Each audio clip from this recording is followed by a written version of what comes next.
Hello, ladies and gentlemen, and welcome back to the Summit 6 European Qualifier Finals. It's Virtus Pro versus Team Finem in a best-of-5, and we're about to hop into game number 3, and we have at least 2 games ahead of us, Blaze, as Finem drop game number 2, Virtus Pro, Luna, Shadow Demon, and company get the job done, and here we're back even once more.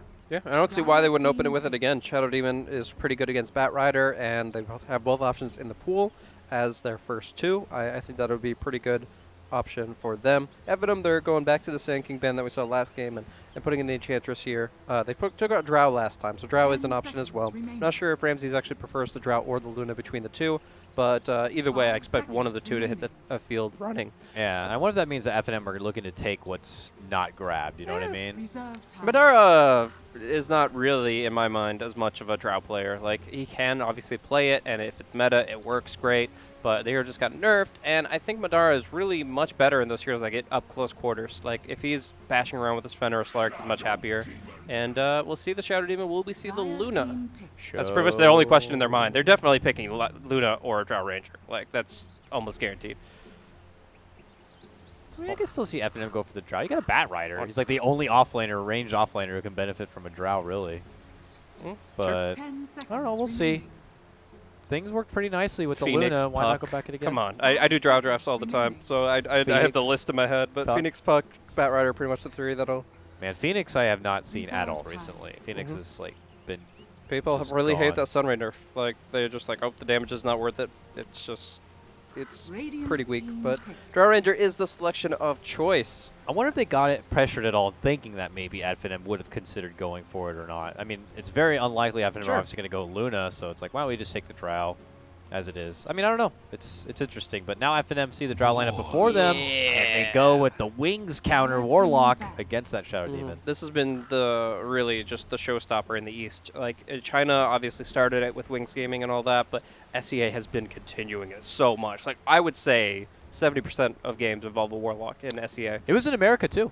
Yeah. FDL, I think, occasionally pulled it out a couple of times. It's deserved respect across, you know, internationally as far as its potential and being able to counter back this ridiculous Shadow Demon meta that's before us. So Finem taking the right steps in that direction. What are the shortcomings, though, to committing in for a Warlock lineup? Because there's got to be a few drawbacks, I'd imagine, in case things don't go right. Most definitely. It's really weak against burst damage because the heal is actually so bad in the first few seconds. It's a 12-second duration heal. I mean, Oracle's heal is 9 seconds. Like, that's a heal over time effect. But this is a heal effect that takes, I would say, at least 4 to 6 seconds just to even be worth casting. If you burst a target down, Shadow Word means very little. So I think burst damage, heavy physical damage seems to be what they're looking at with the Drow Ranger. And then, yeah, the other thing is his cooldown dependency. He has 1 big rock. Other than that, Fatal Bond, it's pretty weak in between these cooldowns. So you just fight in spite of them. And you've got burst damage here. You've got a laner who is enhanced by that Precision Aura. I feel like they're in a really good spot here for Virtus Pro. They realize that they don't want to be too clumped together because the melee aspect. I think Warlock is really good against like 3 to 4 melee lineups. And I feel like getting the spatial disparity between the Mirana and the Drow Ranger, as well as the fact that they're just going to be able to burst targets down, really fits VP's playstyle, as well as the intentions to counteract this Warlock early. Also nice to be extra elusive. Batrider jumps in. Maybe a quick leap might save you from getting quickly locked down from a lasso play. Virtus Pro, though, in their second phase of bans, opt to get rid of the OD. This time they will give Madara the nod in removing his precious Slark, while Finem get rid of the Lil Chen and the Lil Weaver, perhaps. But this time they move on forward into the Axe grab, Blaze. We have an Axe and a Batrider out here, so there's versatility to be had. Could be a mid lane. Have we seen Thug play Batrider? Is he a Batrider player? He definitely played it, but as far as like actually actively in the team now, or not really. Skylark is much more common on that by like 10 times at least. Oh yeah, I would imagine so. It's either that or it's going to be a jungling Axe. No, I mean I don't think so. I think with Warlock support you have to have somebody that's still active in the lanes and can probably bring in a stun. Like what does Axe offer as a 4 position while Warlock's the 5? It's just not a thing. So I think it would be much more like a mid lane or even a safe lane Axe. Yeah, I mean, you can't have them both. Like, if something goes wrong for the Batrider's off lane and he wants to fall back in the jungle, you could have an awkward sharing jungle phase. So, yeah, I'm No, the curious to axe is see. very peculiar. Like, I've seen this kind of Warlock axe stuff, again, in China games, if they pick up a Medusa or a Phoenix, because you can protect the Supernova or you can get off the Stone Gaze really easily with these two heroes. But unless they're going for that, which would be quite interesting to see Medusa like, up against this burst damage tempo lineup. I don't know. All the same, though, Axe definitely adds in a bit of peculiarity. If you can get somebody really low really quickly, great. That also disincentivizes Virtus Pro to pick up a Dazzle, because while Dazzle, Shadow Demon, and Drow is like so good because the negative armor, because the heal bomb combos with Disruption, I do feel like it's kind of weak against the Culling Blade, and you probably don't want to go for it. So I think that in general, you're going to be pushing, but with less sustain. I mean, don't get us wrong. I can see the value in why Axe is very good against this Drow and good against this lineup. I'm just curious how it's going to get to that point and what it's going to be doing on the side of Finem. But now they move on forward. The puck comes out. That kind of deducts things a bit, and now it's not like a mid lane Axe or anything like that. It looks like Thug will be just taking up the puck. Yeah, I think that it's going to be actually Madara safe lane Axe. Now that we have Thug on puck, we have Skylark on Batrider.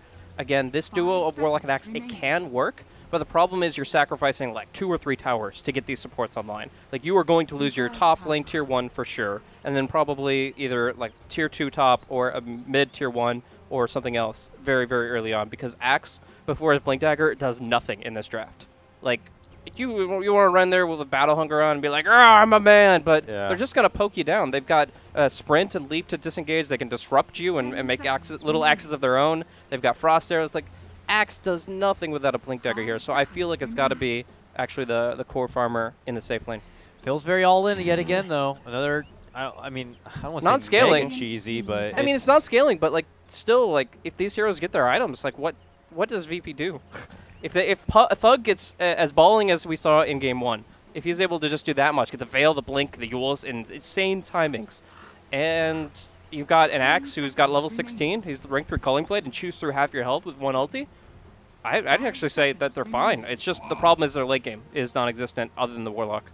So a lot of questions to be raised. Phantom Assassin being banned out just in case.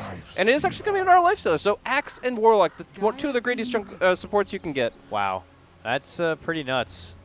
And full 5. I mean, this is going to be like a fluff and stuff Warlock. This is going to be like full 5, 6 position Warlock trying to support and try to hold this team together. And it can work. It absolutely can. But if the laning phase goes poorly, you got to be worried, because the Axe jungling and focused entirely on jungling is just not going to be able to do enough. So we'll see. I think Warlock lifesteal is okay against Darkseer, but it's not great.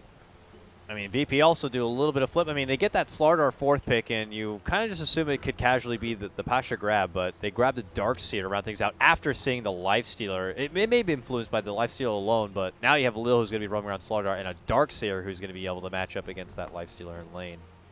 Yeah, so, I mean, Lil, you never can count on what he's going to be playing. You never can assume. Like, if you see 3 cores and a support for 4 of the picks of Virtus Pro, you don't assume that that core is the core. If you're drafting against Misery, if you're drafting against Lil, you have to remember that they can play pretty much anything as a support. This is definitely like the meta of the 4 positions, like really having a fun time, whether it be your PAs, whether it be your greedy pickups. Well, that's not a thing anymore. Thank you, Ice Frog. Yeah, I know that is been taken out, but 500 range. We saw Weaver earlier. I mean, it's a little bit of everything here, and teams are experimenting with how much they can use this 4 position, how high of a ceiling they can put upon it, but. Nonetheless, we'll get underway into game number 3. Our series, of course, tied up 1-1 as the good luck, have funs do come out from each side. Finem, the Greeks, taking on Virtus Pro out of CIS. Both these teams have already been to the summit, and they would love to come back once again. They'll need to walk away from the series with a win to do so. And it's going to be Virtus Pro who start out pretty aggressive here with a full smoke movement right into the jungle. They're hoping for a first blood. They're rounding the corner. Madara's nearby. And I think he saw something. They'll see him. He moves right into trouble. He's got the rage. The arrow. Rage is off any sort of arrow, but they're going to keep stalking him. Crush will eventually connect, and with the Ion Shell, it will slowly burn him down until first blood is finally going to be had. A last right click comes out from no one. Miranda will take it. First blood. Virtus Pro get first blood. If that was a fairy fire, then we could have maybe seen a rerun of what we saw at the first blood attempt of game number 2. But no, here we do see that is going to be Batrider going down, making his shambling walk back down to the bottom lane, and Thug picking up the top bounty rune. But we see Skylark actually already posturing up top here, his windlace, and he should be in a position to cut the creep wave, pull it out, and not only survive, but also, of course, get himself a free wave of experience, which puts him at level 2. Very important for a Batrider. That being said, I want to keep an eye on the Warlock, the Axe, and the Lifestealer, because I feel like this draft enables these heroes in the mid to late game, but at the start, they're actually going to be struggling. I feel like each one of these guys is going to have a really hard time getting back on their feet because of the greed and because of the limitations they have at level 1. I mean, Axe doesn't have limitations level 1. He's like, I'm going to go in the jungle. Nothing's stopping me from hitting these neutrals. So. Yeah, but like he can't contribute to the game. No. He'll be fine. He'll be fine and dandy. He'll AFK and ignore everything that's happening in this game. But he won't be able to do anything about what VP put out in terms of pressure. And believe me, Slardar Darkseer duo, that brings pressure. It's already showing right now. Madara is already beginning to creep away from the wave. And trying to get things closer towards the tower, but an Ion Shell Slardar getting in your face, that's not fun. Not at all. And a Warlock alone has really no say in the matter. He'll try to do his little cute pulls from time to time, but it's not going to stop Virtus Pro from coming over and just kind of, asking him for their lunch money. Yeah, it's not like Lifesteal is a really good recovery farmer. Like, if he has a really bad game, he just sits in an Ancient for a while. Like, he doesn't really get to farm himself back up to relevance. We actually saw a game yesterday in the matchup against Liquid where Mind Control had a Darkseer, and they actually matched up Madara's Fen against it, and he had a horrible game. He died every fight. He got half the CS he should have, but the team still carried him to an extent in the sense that Thug and Skylark still had a really good time. But I don't know. It puts a lot of risk involved, and we're going to have to keep an eye on his progression because it is going to be a lot less than what you'd expect a Lifestealer safe lane to get. How are things heading up here for Skylark on his Batrider? He's on 4-0 with level 3 after going for that initial pull. Is now squaring up against the Drow. Well, he'll have to deal with Solo trying to work with the pull of the camp, but looks like Solo's going to go on his own adventure towards this Arcane Rune at the top that just spawned. Lil was able to grab the Bounty Rune at the bottom, and now he is lurking around a bit, knowing that this Axe, of course, is going to be somewhere around here, jungling up. He actually just was walking back with a salve right now. Had it been a different time, that could have been a bit of trouble, but looks like Spartan will have to turn the corner elsewhere to be able to make an approach into the jungle. There's a double stack on one side. Lil hasn't seen it yet, and will instead walk his way towards this mid lane. Yeah, not going to be able to find a kill here unless the orb is already on cooldown, though. And Thug would do that prior to like the 4-minute rune spawn. You might use your orb to push out the wave so you can go for the rune without missing experience. But here, he's going to save it, and especially since he saw the Slardar so close at hand. He spots the double stack now and will ping it out. So that is something that you can Ion Shell that. You can just it's worth it to probably walk over and just do a quick little Ion Shell play. But obviously, with the Observer Ward, they're going to know about it, and they're probably going to bring in heroes to contest it. Yeah, he's heading back that way right now. I don't know if it's to pick up an Ion Shell and head back into the top jungle or not, but top lane, they're making their move for Skylark here. Eats a couple of cold arrows, tries to fly down and out, but Ramses is able to catch up. And bottom Needs two. Another one. One last right click should do it. They'll be able to get that grab ball down below. We also catch that one too. Thank you, Blaze. We get both on camera as it's going to be both at Finem's losses from top to bottom. Yep, that's just the Ion Shell, the sprint, and the crush just breaking it down. So it's really good for VP in this laning stage, as we would expect from the heroes that get the advantage. I mean, the Drow Ranger is going to be able to push things down pretty quickly. The Batrider not going to have much of a jungle to fall back on if Skylark is claiming it for himself. And I just feel like all these heroes need Blink Daggers or some basic level of progression. They all want to be 3K net worth, and not all of them can, at least not in the first 15 minutes. So it seems like FNM just might be forced to fall back in a situation where they wait for someone like the Axe to really be able to shine, but both him and the Batrider are suffering quite a bit. Pump fakes from Lil. Dude, he fake casted 3 times. All he wanted was a phase shift. All he wants for Christmas is a phase shift from Puck, but it's not happening. He's not going to be able to get the crush because, well, essentially, you can never go for the first. Spartan up top. Gonna dissuade them from going further, but. Oh, can they bump him back into a call? Yes, they can. They'll be able to get the grab for Solo as the spins fly forward, but Ramses all the meanwhile continues to dish out the shots. Needs another, and will get it. As he takes out Spartan. Now they look towards can they Skylark. get him too? No one jumps in. Doesn't have money for an arrow. Doesn't need it.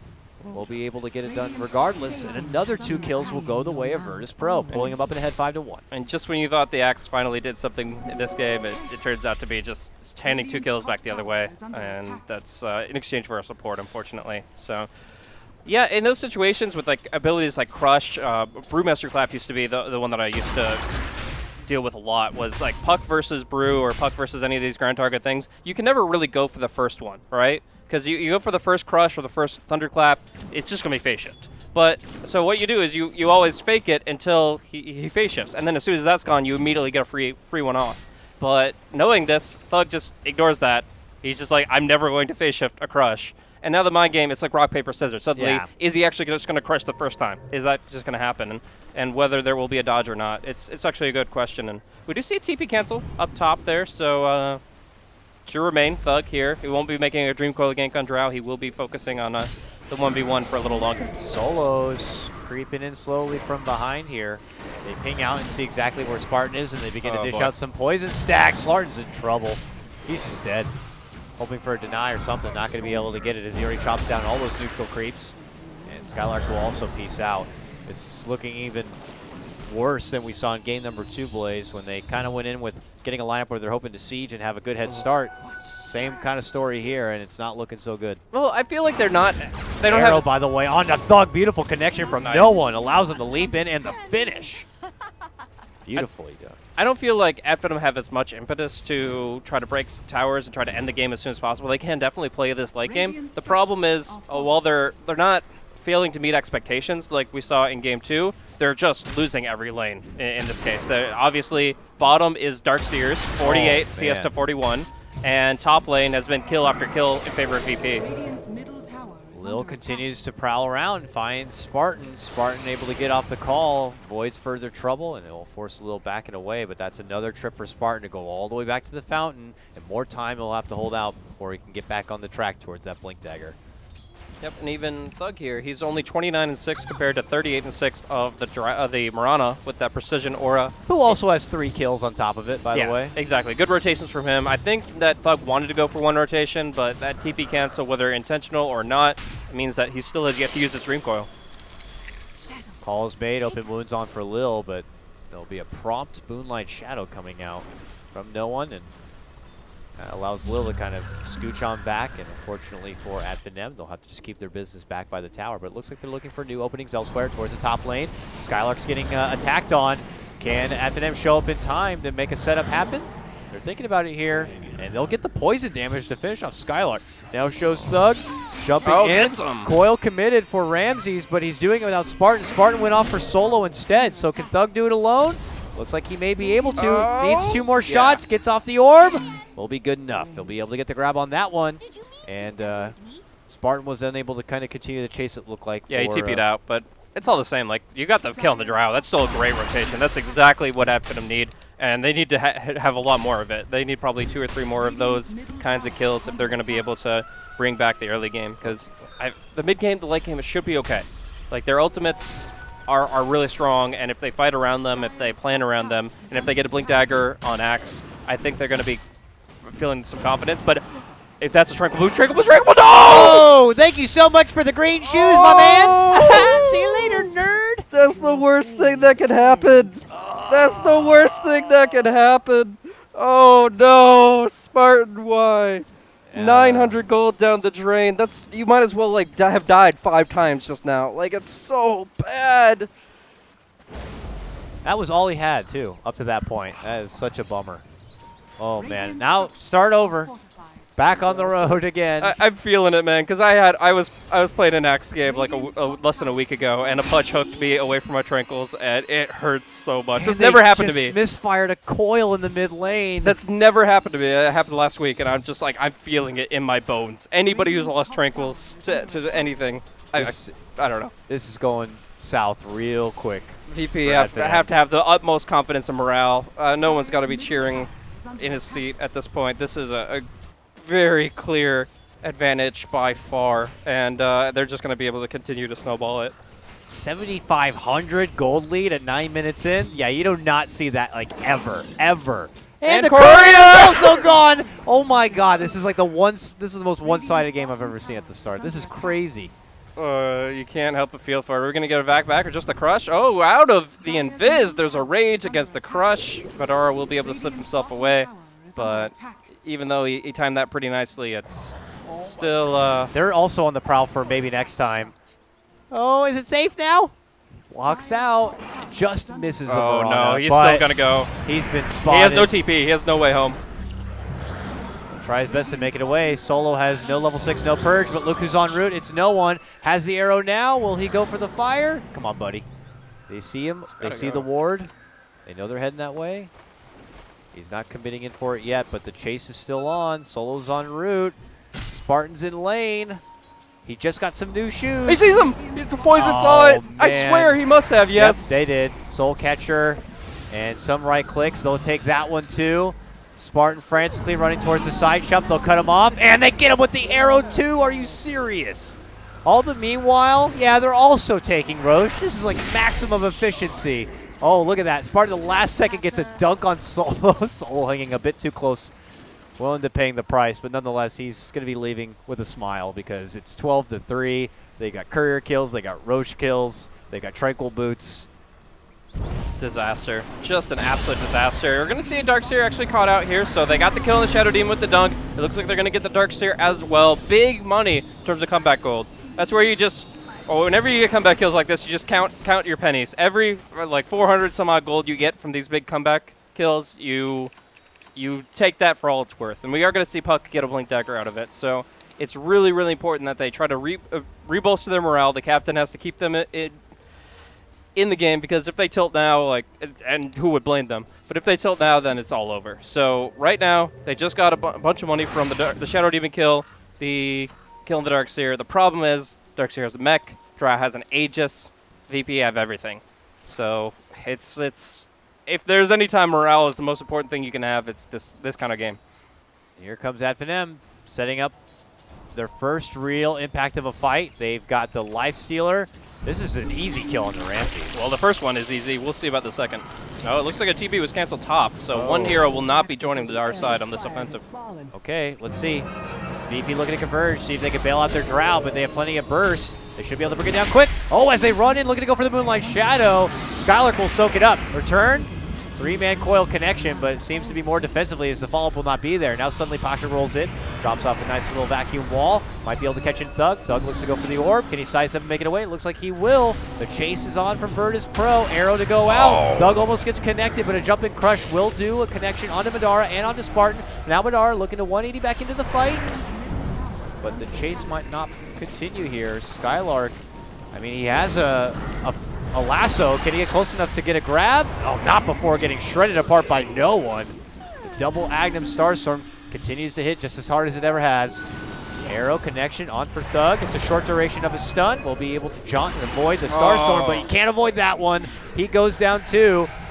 And Madara says, I see you, and I will rage TP out. Oh, if that was a first hit bash, that would just be GG worthy. No, but what really sucks is that maybe next time was 15 experience away from the Chaotic Offering that entire fight.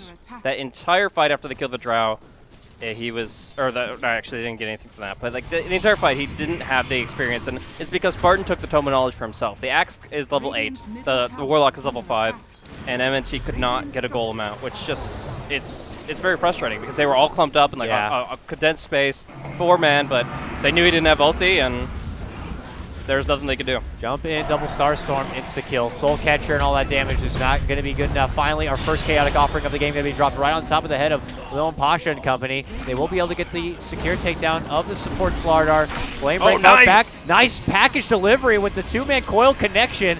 Could this be some return fire coming out from Finem? They're looking to do so here. Quick jump out from no one as he's able to reposition. Looks to fight in again from the north. Ramsey is going to be chunked apart. Double kill for Madara. Finem breathing new life now as they get a jump up, follow-up takedown as they rid of no one. Well played from Thug. Extremely. And suddenly we got a 3-for-1 trade. And with how much of a net worth advantage they've been having so far, I imagine rubber band is going to be a factor. Woo! Wow. It isn't. Yeah, just a little bit. 3,500 gold swing back for the Greeks. A little bit of gold. The puck just went from what, 5,000 net worth to 6,600. It works out pretty well for him. Now, I mean, I thought no one was maneuvering really well in that fight. The way he was positioning himself to just get the Starstorms in and get out and keep on the periphery and use his leap really well.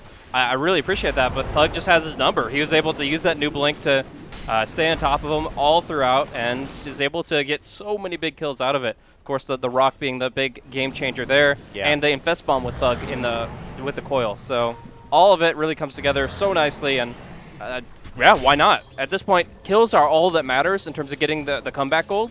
So get the kill item, get the Dagon, and try to just milk it for all it's worth. While you have this momentum behind you, you can generate so much income just getting a couple more kills. And there is a mech on the Darkseer, but you get a little bit of burst throughout your combo.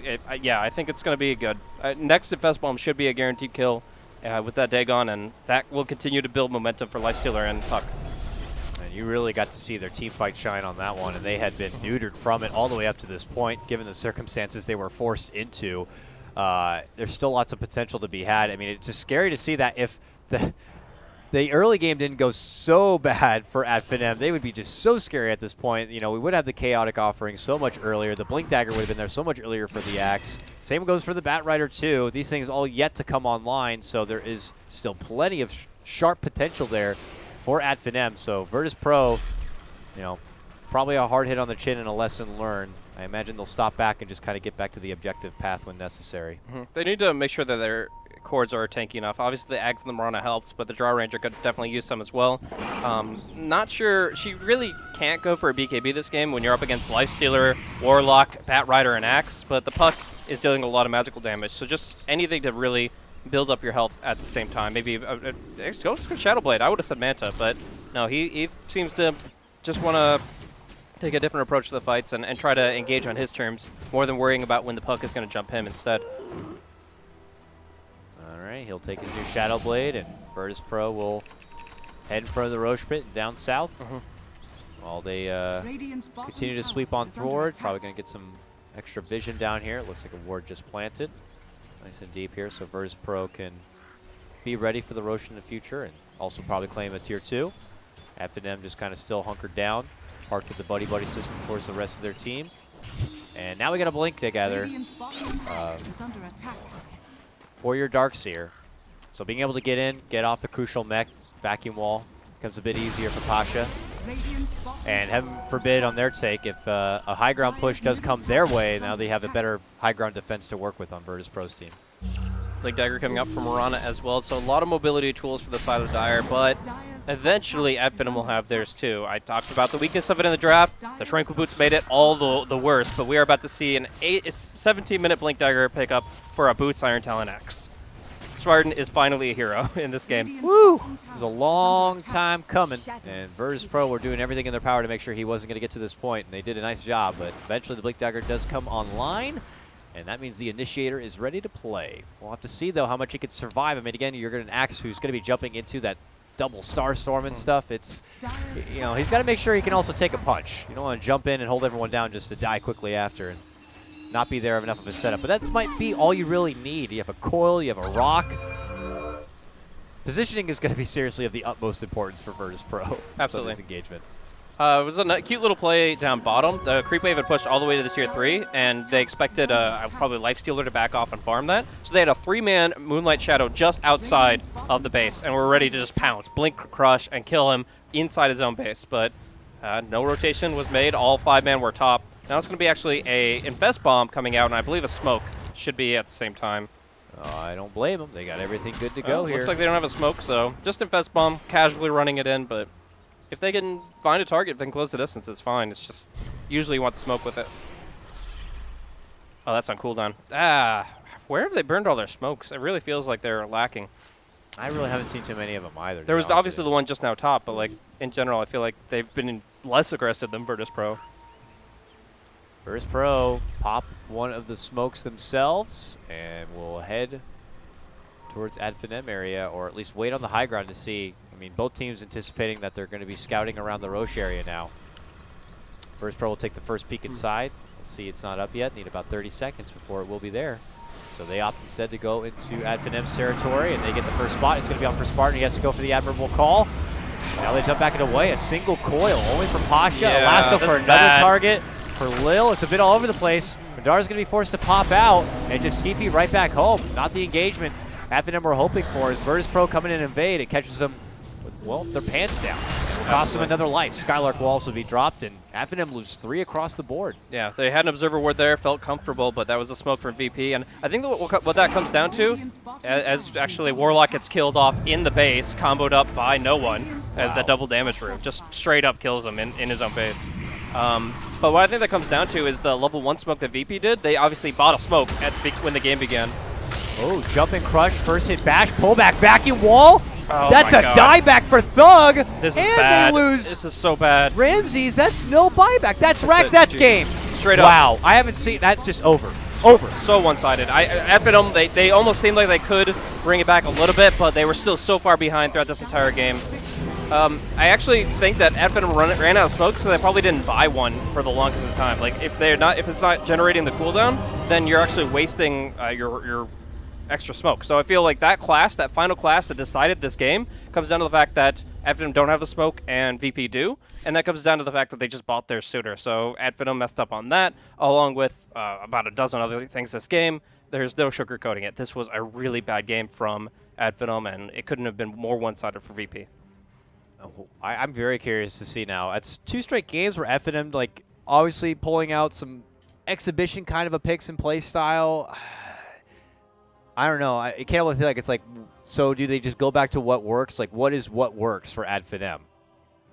I think that what we saw in game 1 was brilliant. I mean, going for like the Lion Earthshaker, the last big Slark. Obviously, you don't want to build a draft assuming that you have a Slark. That's just mindless. So whatever fits Madara's needs at that point in time. Yep, Lil.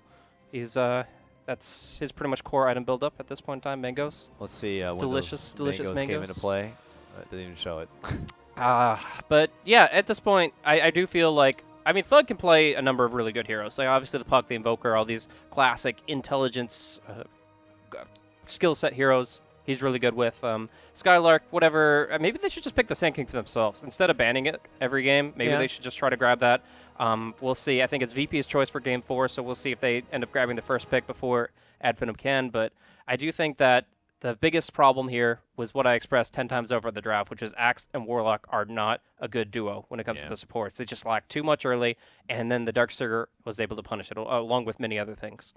Seems like it'd be fun to watch and very exciting, and the wombo combo factor is there, but if they're just punished too much in the early game, that you'll never really get to see it hit its prime. So with that said, we'll have to cut to a break, and when we come back, we could go into what may be the last game of this European qualifier. It's going to be game number 4 with Virtus Pro now having the advantage 2-1. We'll come back in just a moment for it. I'm Kyle Guy, that's Blaze, and we'll see you soon.